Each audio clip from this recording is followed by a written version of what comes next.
તો નેધરલેન્ડના ધ હેગમાં વૈશ્વિક બેઠક યોજાઈ। વડાપ્રધાન નરેન્દ્ર મોદીએ દિગ્ગજ સીઓ સાથે મુલાકાત પણ કરી। સીઓ રાઉન્ડ ટેબલમાં અનેક મોટા બિઝનેસ લીડર્સ હાજર રહ્યા હતા। પ્રધાનમંત્રી નરેન્દ્ર મોદીએ તેમની સાથે ચર્ચાઓ કરી છે। ભારતમાં અબજોના મોટા રોકાણ આવવાની પણ પ્રબળ આશંકા વ્યક્ત કરવામાં આવી રહી છે। વૈશ્વિક મંચ પર ભારતના વધતા પ્રભાવથી ભારે ઉત્સાહ જોવા મળી રહ્યો છે।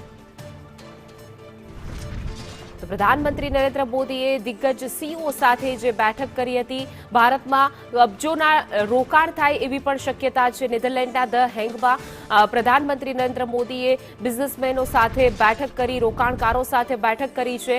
જ્યારે પ્રધાનમંત્રી નરેન્દ્ર મોદી આજે છે તે સ્વીડન જશે, સ્વીડનના પ્રવાસે છે, કારણ કે તેઓ 5 દેશોના પ્રવાસે છે। ત્યારે યુએઈ બાદ નેધરલેન્ડમાં પહોંચ્યા હતા, ત્યાં પણ તેઓએ ભારતીયોને સંબોધન કર્યું હતું। સાથે જ દ્વિપક્ષીય બેઠક પણ થઈ હતી અને ઘણા બધા કરાર પણ કરવામાં આવ્યા છે। ત્યારે તેઓએ મોટા દિગ્ગજ ઉદ્યોગપતિઓ અને ઇન્વેસ્ટરો છે એમની સાથે પણ બેઠક સીઈઓ સાથે પણ કરી હતી। આ મુલાકાત ખાસ માનવામાં આવી રહી છે। ભારતમાં હવે અલગ દેશોના રોકાણકારો જે છે તે વધુ રસ દાખવી રહ્યા છે અને હવે આગળ તેમનો પ્રવાસ પ્રધાનમંત્રી નરેન્દ્ર મોદીનો વધશે અને ત્યારબાદ ઘણા બધા કરારો થવાની અને ભારતમાં ઇન્વેસ્ટ કરવાના જે પ્રબળ શક્તિ છે તે વધી રહી છે। નેધરલેન્ડના ધ હેગમાં વૈશ્વિક બેઠક યોજાઈ હતી અને એમાં દિગ્ગજ સીઈઓ સાથે પ્રધાનમંત્રી નરેન્દ્ર મોદીએ મુલાકાત પણ કરી।